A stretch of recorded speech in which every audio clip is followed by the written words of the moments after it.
ഒരു ഫുട്ബോൾ ടീമിലെ ബാക്കി 10 പ്ലേയേഴ്സിനും ഇല്ലാത്ത ഒരു ഗാഡ്ജറ്റാണ് നമ്മുടെ ഗോൾ കീപ്പേഴ്സിൻ്റെ കയ്യിലുള്ളത്, ഗോൾ കീപ്പർ ഗ്ലൗസ്. എന്തുകൊണ്ടും ബാക്കിയുള്ള പ്ലേയേഴ്സിൽ നിന്നും നമ്മളെ സ്പെഷ്യലാക്കുന്നത് ഈ ഒരു ഗാഡ്ജറ്റാണ്. അപ്പം ഇന്നത്തെ നമ്മളുടെ ഈ ഒരു വീഡിയോ ഗോൾ കീപ്പിംഗ് ഗ്ലൗസിനെ കുറിച്ചിട്ടാണ്. ഒരുപാട് പേര് എൻ്റെ അടുത്ത് ഇൻസ്റ്റാഗ്രാമിലും എൻ്റെ ഇൻബോക്സിലും ഒക്കെ വന്നിട്ട് ചോദിക്കുന്ന സ്ഥിരം ഡൗട്ടാണ് ഗോൾ കീപ്പിംഗ് ഗ്ലൗസിനെ പറ്റി. അപ്പം അതുകൊണ്ടാണ് നമ്മൾ ഇന്ന് ആ ഒരു ടോപ്പിക്കിനെ പറ്റിയുള്ള വീഡിയോ ചെയ്യാൻ പോകുന്നത്. ഗായ്സ്, UK മലയാളി ഗോൾ കീപ്പറിൻ്റെ പുതിയൊരു വീഡിയോയിലേക്ക് നിങ്ങൾക്ക് ഏവർക്കും സ്വാഗതം. അപ്പം എൻ്റെ എല്ലാ സബ്സ്ക്രൈബേഴ്സിനും ഇൻസ്റ്റാഗ്രാം ഫോളോവേഴ്സിനും എൻ്റെ വ്യൂവേഴ്സിനും എൻ്റെയും എൻ്റെ കുടുംബത്തിൻ്റെയും ഹൃദയം നിറഞ്ഞ ഓണാശംസകൾ. അപ്പോൾ ഈ ഓണ സമയത്താണ് നമ്മളെ തെക്കൻ ജില്ലകളിലെ നാട്ടിൻപുറത്ത് ഈ ക്ലബ്ബുകളുടെയൊക്കെ വാർഷികത്തോടനുബന്ധിച്ച് ഒരുപാട് ഫുട്ബോൾ ടൂർണമെൻറ്റുകൾ സംഘടിപ്പിക്കുന്നത്. അപ്പോൾ ഞാൻ നാട്ടിലായിരുന്ന സമയത്ത് ഏറ്റവും കൂടുതൽ ഫുട്ബോൾ ടൂർണമെൻറ്റുകൾ കളിക്കുന്നത് ഈ ഒരു ഓണ സമയത്താണ്. ഈ ടൂർണമെൻറ്റ് കളിക്കുന്നത് മാത്രമല്ല, നമ്മളിപ്പോൾ ഈ ഗ്രൗണ്ടിലേക്ക് പോകുന്ന വഴിയിൽ നമ്മൾ വഴിയിൽ കാണുന്ന കടകളിലായാലും എല്ലായിടത്തായാലും ആൾക്കാർ ആ ഓണത്തിൻ്റെ ഒരു പ്രിപ്പറേഷന് വേണ്ടിയിട്ട് ഓടുന്ന ഒരു സമയമൊക്കെ ആയിരിക്കും. അപ്പം നമ്മുടെ നാട് ഫുള്ള് ഒരു പോസിറ്റീവ് വൈബായിരിക്കും ആ ഒരു സമയത്ത്. അപ്പോൾ ഇവിടെ വന്ന് ഇനി എത്രയൊക്കെ കളിക്കുന്നുണ്ടെന്ന് പറഞ്ഞാലും നമ്മൾ എനിക്ക് ഏറ്റവും കൂടുതൽ മിസ് ചെയ്യുന്നത് ആ ഒരു സമയത്തെ ഫുട്ബോൾ ടൂർണമെൻറ്റുകളും ആ ഒരു സമയത്ത് നമ്മളുടെ നാട്ടിലൊരു ആംബിയൻസും ഒക്കെയാണ്. അതിന് ഇവിടെ വന്ന് ഇനി എത്ര കളിച്ചെന്ന് പറഞ്ഞാലും അത് എന്നെ സംബന്ധിച്ചിടത്തോളം വളരെ വലിയൊരു മിസ്സാണ്. ഓണത്തിനെ പറ്റി പറയുമ്പം എനിക്ക് നിങ്ങളോട് ഷെയർ ചെയ്യാനായിട്ടുള്ളൊരു മെമ്മറി അതാണ്. നിലവിലിപ്പം നാട്ടിൽ ഫുട്ബോൾ കളിച്ചുകൊണ്ടിരിക്കുന്ന കളിക്കാർ ഈ ഒരു ടൂർണമെൻറ്റൊക്കെ എൻജോയ് ചെയ്ത് കളിക്കുക. കാര്യം കുറച്ച് നാൾ കഴിയുമ്പോൾ എന്നെ പോലെ കുറച്ച് നാൾ കഴിയുമ്പോഴത്തേക്കും നിങ്ങൾ ലൈഫ് സെറ്റിലൊക്കെ ആയി കഴിയുമ്പോൾ ഇതൊക്കെ നിങ്ങൾക്കുള്ള ഏറ്റവും നല്ല മെമ്മറീസൊക്കെ ആയിരിക്കും. അപ്പം ഇതാണ് എനിക്ക് നിങ്ങളോട് ഷെയർ ചെയ്യാനുള്ള ഒരു എക്സ്പീരിയൻസ്. എൻ്റെ ഇൻസ്റ്റാഗ്രാം ഇൻബോക്സിൽ ഒരുപാട് കുഞ്ഞു ഗോൾ കീപ്പേഴ്സ് വന്നിട്ട് ചോദിക്കുന്ന ഒരു മെയിൻ സംശയമാണ് ഗോൾ കീപ്പർ ഗ്ലൗസിനെ പറ്റി. അപ്പോൾ എനിക്ക് തോന്നി എന്തുകൊണ്ടും ഗോൾ കീപ്പർ ഗ്ലൗസിനെ പറ്റിയുള്ള ഒരു വീഡിയോ ചെയ്യണം എന്ന് തോന്നിയുകൊണ്ടാണ് നമ്മൾ ഇന്ന് അത് ചെയ്യുന്നത്. ഈ ഒരു വീഡിയോ 2 പാർട്ടായിട്ടാണ് ഞാൻ ചെയ്യുന്നത്. ആദ്യത്തെ പാർട്ടിൽ ഗോൾ കീപ്പർ ഗ്ലൗസിനെ പറ്റി കുറച്ച് ബേസിക് കാര്യങ്ങൾ, നമ്മൾ ഗ്ലൗസ് സെലക്ട് ചെയ്യുമ്പോൾ ശ്രദ്ധിക്കേണ്ട കുറച്ച് കാര്യങ്ങൾ, പിന്നെ ഗ്ലൗസിൻ്റെ സൈസ്, അങ്ങനെയുള്ള കുറച്ച് കാര്യങ്ങളൊക്കെയാണ് പാർട്ട് 1 നമ്മൾ ചെയ്യുന്നത്. പാർട്ട് 2 നമ്മൾ ഇനി എത്ര വില കൂടിയ ഗ്ലൗസ് വാങ്ങിച്ചാലും അല്ലെങ്കിൽ ഇനി എത്ര നല്ല ഗ്ലൗസ് വാങ്ങിച്ചെന്ന് പറഞ്ഞാലും പ്രോപ്പറായിട്ട് നമ്മൾ കെയർ ചെയ്തില്ലെങ്കിൽ അത് പെട്ടെന്ന് ചീത്തയായി പോകും. അപ്പം ഈ ഗോൾ കീപ്പിംഗ് ഗ്ലൗസിൻ്റെ ആയുസ് എന്ന് പറയുന്നത് നമ്മൾ അതിനെ എങ്ങനെ കെയർ ചെയ്യുന്നു എന്നുള്ള കാര്യമാണ്. അപ്പം നമ്മൾ പാർട്ട് 2 ഗ്ലൗസ് കെയർ ചെയ്യുന്ന കാര്യങ്ങളായിരിക്കും ചെയ്യുന്നത്. പിന്നെ നിങ്ങളുടെ ഗോൾ കീപ്പിംഗ് ഫ്രണ്ട്സ് ആരെങ്കിലും ഒക്കെ ഉണ്ടെങ്കിൽ അല്ലെങ്കിൽ ഫുട്ബോളേഴ്സ് ഫ്രണ്ട്സ് ആരെങ്കിലും ഉണ്ടെങ്കിൽ ഈ ചാനൽ അല്ലെങ്കിൽ ഈ വീഡിയോ ഒന്ന് ഷെയർ ചെയ്ത് കൊടുക്കുക. അതുവഴി അവർക്ക് എന്തെങ്കിലുമൊക്കെ ഉപകാരം ഉണ്ടാവും. ഞാൻ എപ്പോഴും പറയുന്നത് പോലെ നിങ്ങൾക്ക് ഈ ചാനലിലെ വീഡിയോസ് ഇഷ്ടപ്പെടുന്നുണ്ടെങ്കിൽ ഒന്ന് ലൈക്ക് ചെയ്തേക്കുക. സബ്സ്ക്രൈബ് ചെയ്യാത്തവരുണ്ടെങ്കിൽ മറക്കാതെ സബ്സ്ക്രൈബ് ചെയ്യുക. ഈ 2 കാര്യങ്ങൾ ചെയ്യാൻ വെറും 3 സെക്കൻഡിൽ താഴെ സമയം എടുക്കത്തുള്ളൂ. അതുകൊണ്ട് നിങ്ങൾ ഇത് രണ്ടും ചെയ്തിട്ടില്ലെങ്കിൽ ഇപ്പോൾ തന്നെ ഒന്ന് ചെയ്തേക്കുക. നമുക്ക് നേരെ ഗോൾ കീപ്പർ ഗ്ലൗസിനെ പറ്റിയുള്ള വീഡിയോയിലേക്ക് പോകാം. അപ്പം ഞാൻ ഈ വീഡിയോയുടെ ഇൻട്രൊഡക്ഷനിൽ പറഞ്ഞതുപോലെ ഒരുപാട് കുഞ്ഞു ഗോൾ കീപ്പേഴ്സ് എൻ്റെ ഇൻബോക്സിൽ വന്ന് ചോദിക്കാറുണ്ട് ഗോൾ കീപ്പർ ഗ്ലൗസ് ഏറ്റവും ബെസ്റ്റ് ഏതാണെന്നുള്ളത്. നാട്ടിലുണ്ടായിരുന്ന സമയത്ത് ഏറ്റവും അവസാനമായിട്ട് ഉപയോഗിച്ചതും ഞാൻ UK വന്നപ്പം ആദ്യത്തെ സീസൺ കളിച്ചതും കോബോയുടെ ഗ്ലൗസ് ആയിരുന്നു ഞാൻ യൂസ് ചെയ്തുകൊണ്ടിരുന്നത്. കോബോ ഭയങ്കര വലിയ ഗ്ലൗസ് ആണെന്നൊന്നും ഞാൻ പറയുന്നില്ല, പക്ഷേ നമ്മളുടെ ബഡ്ജറ്റിന് പറ്റിയ അത്യാവശ്യം സ്റ്റാൻഡേർഡ് കീപ്പ് ചെയ്യുന്ന ഒരു ഗ്ലൗസ് ആണ്. അതിപ്പോൾ നമ്മളുടെ പെർഫോമൻസിലായാലും അതുപോലെ തന്നെ ഗ്ലൗസ് നിലനിൽക്കുന്ന ഡ്യൂറബിലിറ്റിയുടെ കാര്യത്തിലായാലും അത്യാവശ്യം നല്ലൊരു ഗ്ലൗസ് ആണ് ഈ കോബോയുടെ ഗ്ലൗസ് എന്ന് പറയുന്നത്.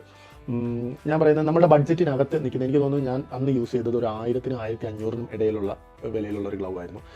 അപ്പോൾ കോബോ അന്ന് നല്ല ഗ്ലൗസ് ആയിരുന്നു. ഈ വീഡിയോ ചെയ്യാനായിട്ട് തീരുമാനിച്ചപ്പം നമ്മുടെ നാട്ടിലുള്ള നിലവിലത്തെ ഗോൾ കീപ്പർ പുലികളുണ്ടല്ലോ, സെവൻസ് ഫുട്ബോൾ അടക്കി വാഴുന്ന കുറച്ച് ഗോൾ കീപ്പർ പുലികളെ കോൺടാക്ട് ചെയ്തിട്ട് ഞാൻ ചോദിച്ചായിരുന്നു, ഇപ്പോൾ നിങ്ങൾ യൂസ് ചെയ്യുന്ന ഗ്ലൗസ് ഏതാണ്, നാട്ടിൽ ഒരുപാട് ഗോൾ കീപ്പേഴ്സ് യൂസ് ചെയ്യുന്ന ഗ്ലൗസ് ഏതൊക്കെയാണെന്ന് ഞാൻ അവരോട് ചോദിച്ചായിരുന്നു. അപ്പോൾ കൂടുതൽ ആൾക്കാരും എനിക്ക് സജസ്റ്റ് ചെയ്തത് 2 ഗോൾ കീപ്പർ ഗ്ലൗസുകളാണ്. ഒന്ന് GMX എന്ന് പറയുന്ന ഒരു ഗ്ലൗവും രണ്ടാമത് A1 എന്ന് പറയുന്ന ഒരു ഗ്ലൗവും. എനിക്ക് ആധികാരികമായിട്ട് ഇത് രണ്ടും സൂപ്പർ ഗ്ലൗസ് ആണെന്നൊന്നും പറയാൻ പറ്റത്തില്ല, പക്ഷേ നിലവിൽ നാട്ടിലെ ഗോൾ കീപ്പേഴ്സ് ഏറ്റവും കൂടുതൽ യൂസ് ചെയ്യുന്ന ഈ 2 ബ്രാൻഡുകളുമാണെന്നാണ് ഞാൻ അറിഞ്ഞത്. അപ്പോൾ ഇത് യൂസ് ചെയ്യുന്ന ഗോൾ കീപ്പേഴ്സ് ഉണ്ടെങ്കിൽ നിങ്ങളുടെ അഭിപ്രായം അത് നമ്മുടെ കമൻറ്റ് ബോക്സിൽ ഒന്ന് അറിയിച്ചേക്കുക. നാട്ടിലെ കുഞ്ഞു ഗോൾ കീപ്പേഴ്സിനും ഒക്കെ യൂസ് ചെയ്യാൻ പറ്റിയ നല്ല ബ്രാൻഡുകളുടെ ഗ്ലൗസ് ഏതൊക്കെയാണെന്ന് ഒന്ന് നമ്മുടെ കമൻറ്റ് ബോക്സിലൂടെ ഒന്ന് അറിയിച്ചേക്കുക. ഒരുപാട് പേര് എൻ്റെ അടുത്ത് ചോദിച്ച മറ്റൊരു ചോദ്യമാണ് ഞാൻ യൂസ് ചെയ്യുന്ന ഗ്ലൗസ് ഏതാണെന്ന്.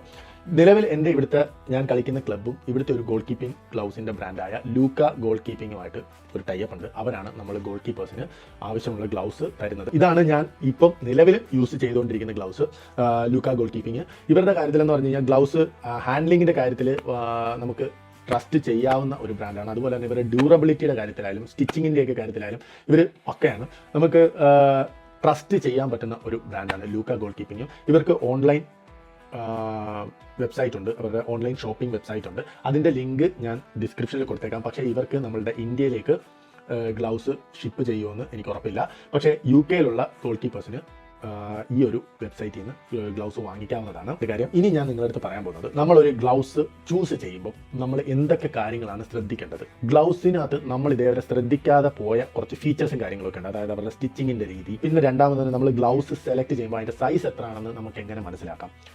മൂന്നാമതായിട്ട് നമ്മൾ ഈ ഗ്ലൗസിൻ്റെ ലെങ്ത് എത്ര വേണം, അത് ചെറുതായി പോയി കഴിഞ്ഞാൽ അല്ലെങ്കിൽ കൂടി പോയി കഴിഞ്ഞാൽ എന്തൊക്കെയാവും ബുദ്ധിമുട്ട്, ഇതൊക്കെയാണ് ഇനി നമ്മൾ ചെയ്യാൻ പോകുന്നത്. അപ്പോൾ ഞാൻ ആദ്യം പറയുന്നത് നമുക്ക് ഗ്ലൗസിൻ്റെ സ്റ്റിച്ചിങ്ങിനകത്തുള്ള ഒരു വ്യത്യാസമാണ് ഞാൻ പറഞ്ഞു തരുന്നത്.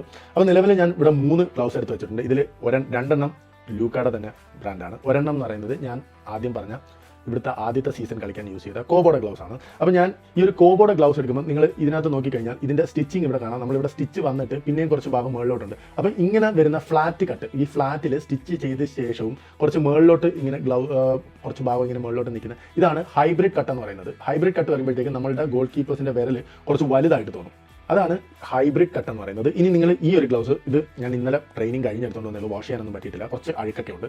അപ്പം ഈ ഒരു ഗ്ലൗസിൻ്റെ ഇതെന്ന് പറഞ്ഞു കഴിഞ്ഞാൽ ഇതിൻ്റെ സ്റ്റിച്ചിങ് അകത്താണ് സ്റ്റിച്ച് ചെയ്തേക്കുന്നത്. ഈ കട്ടാണ് പറയുന്നത് നെഗറ്റീവ് കട്ട്. ഈ ഫിംഗേഴ്സിൻ്റെ സ്റ്റിച്ചിങ്ങുകൾ വരുന്നത് ഗ്ലൗസിനകത്താണെങ്കിൽ അത് നെഗറ്റീവ് കട്ടും, അതുപോലെ തന്നെ നമ്മളുടെ ഈ ഫിംഗേഴ്സിൻ്റെ കട്ട് പുറത്താണെങ്കിൽ ഇതിന് പറയുന്നതാണ് ഹൈബ്രിഡ് കട്ട് എന്നാണ് പറയുന്നത്. ഈ ഒരു ഗ്ലൗസും നെഗറ്റീവ് കട്ട് തന്നെയാണ്. ഇത് രണ്ടും സെയിം നെഗറ്റീവ് കട്ടാണ്. എനിക്ക് കുറച്ച് റിലയബിൾ ആയിട്ട് തോന്നിയിട്ടുള്ളത് ഈ ഒരു നെഗറ്റീവ് കട്ട് തന്നെയാണ്.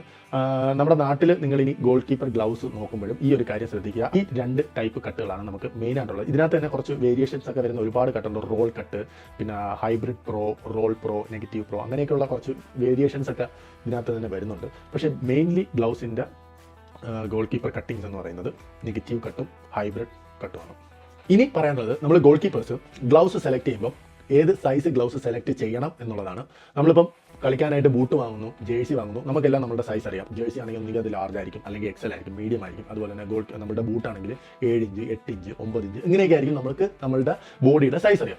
ഇതുപോലെ തന്നെയാണ് നമ്മളുടെ ഗ്ലൗസിൻ്റെ സൈസും. നമ്മൾക്ക് സ്യൂട്ട് ആവുന്ന ഗ്ലൗസ് ഇടുക, അതാണ് നമ്മൾ ചെയ്യേണ്ട പ്രധാനപ്പെട്ട ഒരു കാര്യം. അപ്പോൾ നമ്മളുടെ കൈയുടെ സൈസ് എങ്ങനെയാണെന്ന് 2 രീതിയിൽ നമുക്ക് മെഷർ ചെയ്യാം. അതിൽ ഒന്നാമത്തെ രീതി എന്ന് പറഞ്ഞു കഴിഞ്ഞാൽ നമ്മൾ കൈ നോർമലി വെക്കുക. നമ്മൾ ഈ പാം വെച്ചതിന് ശേഷം നമ്മളുടെ ഈ മിഡിൽ ഫിംഗറിൻ്റെ ടിപ്പ് മുതൽ നമ്മളുടെ ഈ ഒരു പാമിൻ്റെ ഈ റിസ്റ്റിൻ്റെ ഈ ഒരു എൻഡിങ് പോർഷൻ ഇതുവരെയുള്ള സ്ട്രെയിറ്റ് ലെങ്ത് എത്രയാണെന്ന് നോക്കുക. ഈ ഒരു ലെങ്ത് 21 സെന്റിമീറ്റർ ആണെങ്കിൽ നിങ്ങളുടെ ഗ്ലൗസിന്റെ സൈസ് 11. ഇങ്ങനെയായിരിക്കും നമ്മൾ ഗ്ലൗസിന്റെ സൈസ് കണ്ടുപിടിക്കുന്നത്. ഇനി രണ്ടാമതുള്ളൊരു മെത്തേഡ് എന്താണെന്ന് പറഞ്ഞാൽ നമ്മൾ നമ്മുടെ കൈ നോർമൽ രീതിയിൽ വെക്കുക. ഒരുപാട് ക്ലോസ് ആക്കി വെക്കരുത്, ഒരുപാട് സ്ട്രെച്ച് ചെയ്ത് വെക്കരുത്. നമ്മൾ നമ്മുടെ കൈ നോർമലായിട്ട് ഹോൾഡ് ചെയ്യുക. ഇനി ചെയ്യേണ്ടത് നമ്മുടെ കൈ തിരിച്ചു വെച്ചിട്ട് ഇൻഡെക്സ് ഫിംഗറിന്റെ ഈ ഒരു പോയിന്റിൽ നിന്ന് ഒരു മെഷറിംഗ് ടേപ്പ് വെച്ചിട്ട് അത് ഇഞ്ചസിലായിരിക്കണം. ആദ്യം നമ്മൾ നോക്കിയത് ഈ ഒരു ഡിസ്റ്റൻസ് നോക്കിയത് സെന്റിമീറ്ററിലാണ്, ഇത് നമ്മൾ നോക്കുന്നത് ഇഞ്ചസിലാണ്. ഇവിടെ തുടങ്ങി നമ്മുടെ കൈ ചുറ്റി വന്ന് ഇവിടെ തട്ടുമ്പോൾ എത്ര ആണ് നമ്മളുടെ ഈ ഒരു കൈയുടെ സർക്കംഫറൻസ് എന്ന് നോക്കുക. അതായിരിക്കും നമ്മുടെ ഗ്ലൗസിന്റെ സൈസ്. അപ്പം എൻ്റെ ഒരു സൈസ് എന്ന് പറഞ്ഞു കഴിഞ്ഞാൽ 10.5 ആണ് എൻ്റെ ഈ ഒരു സർക്കംഫറൻസ് സൈസ്. 10.5ന്റെ ഗ്ലൗസ് ഇല്ലാത്തതുകൊണ്ട് ഞാൻ 11 സൈസിലെ ഗ്ലൗസ് ആണ് ഞാൻ യൂസ് ചെയ്യുന്നത്. അപ്പം അങ്ങനെ ആയിരിക്കും നമ്മളുടെ ഗ്ലൗസിന്റെ സൈസ് നമുക്ക് മനസ്സിലാവുന്നത്. കറക്റ്റ് സൈസിലുള്ള ഗ്ലൗസ് യൂസ് ചെയ്ത് കഴിഞ്ഞാൽ നമ്മളുടെ പെർഫോമൻസും അതനുസരിച്ച് ഇമ്പ്രൂവ് ആവുന്നതായിരിക്കും. ഇതുവരെ നമ്മൾ പറഞ്ഞ 3 കാര്യങ്ങൾ എന്താണെന്ന് വെച്ചാൽ, ഒന്ന് നിലവിൽ ഇപ്പം ഉള്ളതിൽ നല്ല ഗ്ലൗസ് ഏതാണെന്ന് ഞാൻ പറഞ്ഞു. പിന്നെ രണ്ടാമതായിട്ട് നമ്മൾ ഗ്ലൗസിൽ തന്നെ പലതരം കട്ടുകൾ അല്ലെങ്കിൽ സ്റ്റിച്ചിങ് രീതികളുണ്ട്, അത് ഞാൻ പറയുന്നു. മൂന്നാമതായിട്ട് നമ്മൾ പറഞ്ഞത് നമ്മളുടെ ഗ്ലൗസിന്റെ സൈസ് എത്രയാണെന്ന് നമുക്ക് തന്നെ എങ്ങനെ മെഷർ ചെയ്യാം എന്നൊന്നും പറഞ്ഞത്. അപ്പം ഈ 3 കാര്യങ്ങളാണ് പറഞ്ഞത്. ഇനി നമ്മൾ ഡിസ്കസ് ചെയ്യാൻ പോകുന്നത് നമ്മളൊരു ഗ്ലൗസ് സെലക്ട് ചെയ്യുമ്പോൾ നമ്മൾ കുറച്ച് ശ്രദ്ധിക്കേണ്ട കാര്യങ്ങളുണ്ട്. അത് എന്തൊക്കെയാണെന്നാണ്. ഒന്നാമതായിട്ട് നമ്മുടെ ഗ്ലൗസിന്റെ ലെങ്ത് ആണ്. അതായത് നോർമലി നമ്മുടെ ഗ്ലൗസ് ഇവിടെ വരെ നമുക്ക് കവർ ചെയ്യുന്നുണ്ട്. പിന്നെ അതിനുശേഷം ഇങ്ങോട്ടുള്ള ഏരിയ വളരെ ഇമ്പോർട്ടൻ്റ് ആണ്. പണ്ടത്തെ ഗ്ലൗസുകളൊക്കെ ആണെങ്കിൽ നമ്മളുടെ ഇവിടെ വെച്ച് നമ്മൾ അങ്ങ് സ്ട്രാപ്പ് ചെയ്യുന്ന ഒരു രീതിയായിരുന്നു ഉണ്ടായിരുന്നത്. എന്നാൽ ഇപ്പോൾ നമുക്ക് റിസ്റ്റിനെയും കൂടെ സപ്പോർട്ട് ചെയ്ത് ഓൾമോസ്റ്റ് ഇത്രയും ഈ ഒരു ഭാഗം വരെ എത്തുന്ന രീതിയിലുള്ള ഗ്ലൗസ് ആണ് ഇപ്പോഴത്തെ മാർക്കറ്റിൽ അവൈലബിൾ ആയിട്ടുള്ളത്. ഞാൻ പേഴ്സണലി പ്രിഫർ ചെയ്യുന്നത് ഈ റിസ്റ്റ് വരെ വരുന്നതിനേക്കാളും നിങ്ങൾ കുറച്ചുകൂടെ മുകളിലോട്ടുള്ള ഗ്ലൗസുകൾ നിങ്ങൾ യൂസ് ചെയ്യുവാണെങ്കിൽ നിങ്ങൾക്ക് ഈ ഗ്ലൗസ് കൈ നൂരി പോകും എന്നുള്ള ആ ഒരു ഫീൽ ഉണ്ടാകത്തില്ല. ഇപ്പം നിങ്ങൾ എൻ്റെ ഈ ഒരു ഗ്ലൗസ് നോക്കിക്കഴിഞ്ഞാൽ ഞാൻ ഈ പറഞ്ഞതുപോലെ തന്നെ എൻ്റെ റിസ്റ്റും സപ്പോർട്ട് ചെയ്ത് പിന്നെയും കുറച്ച് ഭാഗം മുകളിലോട്ടുണ്ട്. ഇത് കാരണം എനിക്ക് നല്ല രീതിയിൽ ഒരു ഫേം ഗ്രിപ്പാണ് ബോൾ ക്യാച്ച് ചെയ്യുമ്പോൾ കിട്ടുന്നത്. അതുകൊണ്ട് നിങ്ങൾ ചൂസ് ചെയ്യുമ്പോഴും ഇവിടെ വരെയുള്ള ഗ്ലൗസ് ചൂസ് ചെയ്യുന്നതിനിടയിൽ കുറച്ചുകൂടെ മുകളിലോട്ട് നിൽക്കുന്ന രീതിയിലുള്ള ഗ്ലൗസ് വേണം നിങ്ങൾ ചൂസ് ചെയ്യാനായിട്ട്. ഗ്ലൗസ് ചൂസ് ചെയ്യുമ്പോൾ രണ്ടാമതായിട്ട് നമ്മൾ ശ്രദ്ധിക്കേണ്ട ഒരു പ്രധാനപ്പെട്ട കാര്യമാണ് ഗ്ലൗസിന്റെ ലാറ്റക്സ്. ലാറ്റക്സ് എന്ന് പറയുമ്പോൾ നമ്മുടെ ഈ ഗ്ലൗസിന്റെ ഇന്നർ ഭാഗത്ത് വരുന്ന ഈ ഒരു സ്പോഞ്ചിനെയാണ് ലാറ്റക്സ് എന്ന് പറയുന്നത്. ഇത് നമ്മളുടെ ഗ്ലൗസിന്റെ ഗ്രിപ്പിംഗ് അല്ലെങ്കിൽ ബോൾ ഹാൻഡ്ലിങ്ങിനെ സ്വാധീനിക്കുന്ന വളരെ ഇമ്പോർട്ടൻ്റ് ആയിട്ടുള്ള ഒരു കാര്യമാണ്. ലാറ്റക്സ് നല്ലതല്ല എങ്കിൽ നമുക്ക് ഒരു തരത്തിലും ബോൾ ക്യാച്ചിങ് പ്രോപ്പർ ആയിരിക്കത്തില്ല. ഗ്ലൗസ് ചൂസ് ചെയ്യുമ്പോൾ ഈ ലാറ്റക്സിന്റെ ക്വാളിറ്റി വളരെ ഇമ്പോർട്ടൻ്റ് ആണ്. അത് എങ്ങനെയായിരിക്കും എന്ന് ഞാൻ പറഞ്ഞുതരാം. നാട്ടിൽ തന്നെ ഒരു ബ്രാൻഡ് ഉണ്ട്, ബ്രാൻഡിന്റെ പേരൊന്നും ഞാനിപ്പോൾ പറയുന്നില്ല. അപ്പം അവരുടെ ഗ്ലൗസ് ഞാൻ യൂസ് ചെയ്ത് കുറച്ച് നാൾ കഴിഞ്ഞിട്ട് ഞാൻ ഈ ഗ്ലൗസിന്റെ ഈ ലാറ്റക്സ് ഭാഗത്ത് ഞാനൊന്ന് റബ്ബ് ചെയ്തപ്പോൾ അത് പൊടിയായിട്ട് പൊടിഞ്ഞു വരാൻ തുടങ്ങി. അങ്ങനെയുള്ള ഗ്ലൗസുകൾ ഒരിക്കലും നിങ്ങൾ പ്രിഫർ ചെയ്യരുത്. നിങ്ങൾ ഒരു ഗ്ലൗസ്, ഒരു പുതിയതായിട്ടൊരു ബ്രാൻഡിൻ്റെ ഗ്ലൗസ് യൂസ് ചെയ്ത് ഒരു കുറച്ച് നാൾ കഴിയുമ്പോഴത്തേക്കും നിങ്ങൾ അതിൻ്റെ ലാറ്റക്സ് ഒന്ന് റബ്ബ് ചെയ്ത് നോക്കുക. പൊടിയായിട്ട് അത് ഇളകി വരുന്നില്ല എങ്കിൽ ആ ബ്രാൻഡിനെ നമുക്ക് ട്രസ്റ്റ് ചെയ്യാം. ഓക്കെ, മറിച്ച് അത് പൊടിഞ്ഞ് വരുവാണെങ്കിൽ ഒരിക്കലും നിങ്ങൾ ആ ബ്രാൻഡ് പിന്നെ യൂസ് ചെയ്യരുത്. ലാറ്റക്സിന് എപ്പോഴും മോയ്സ്ചർ വേണം. അപ്പം ഓവറായിട്ട് ഗ്ലൗസ് നനച്ച് കഴിഞ്ഞാലും പ്രശ്നമാണ്, എന്നാൽ ഭയങ്കരമായിട്ട് ഡ്രൈ ആയാലും പ്രശ്നമാണ്. നമ്മുടെ ഈ ഗ്ലൗസിൻ്റെ മോയ്സ്ചർ കീപ്പ് ചെയ്യുന്ന അനുസരിച്ചിരിക്കും ലാറ്റക്സിൻ്റെ ആ ഒരു ആയുസ് എന്ന് പറയുന്നത്.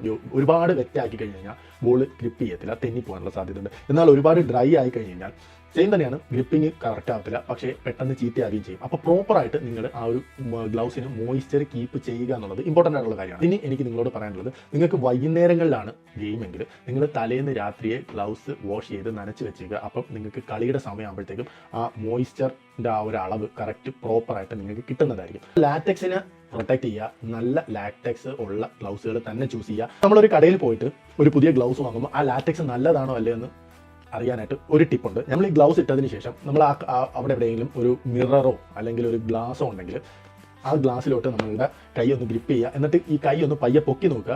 നമ്മുടെ ഗ്ലൗസ് മൂവ് ചെയ്ത് പോകുന്നത്, അതായത് സ്ലിപ്പ് ആവുന്നുണ്ടെങ്കിൽ ആ ലാറ്റക്സ് നല്ലതല്ല. മറിച്ച് ആ ഗ്ലാസും നമ്മളുടെ ഗ്ലൗസിൻ്റെ കോണ്ടാക്റ്റും തമ്മിൽ മൂവ് ചെയ്യാത്ത രീതി, നമ്മുടെ കൈ മുകളിലോട്ടും താഴോട്ടും മൂവ് ചെയ്യുന്നില്ല എങ്കിൽ ആ ഗ്രിപ്പിങ് പ്രോപ്പർ ആയിരിക്കും. അപ്പോൾ ഇങ്ങനെയൊക്കെയാണ് നമ്മളൊരു പുതിയതായിട്ടൊരു ഗ്ലൗസ് വാങ്ങുമോ അല്ലെങ്കിൽ നിലവിൽ നമ്മുടെ കയ്യിലുള്ള ഗ്ലൗസിൻ്റെ ലാറ്റക്സിൻ്റെ ക്വാളിറ്റി എങ്ങനെ ഉണ്ട് എന്നറിയാൻ നമുക്ക് ടെസ്റ്റ് ചെയ്യാവുന്ന രീതി.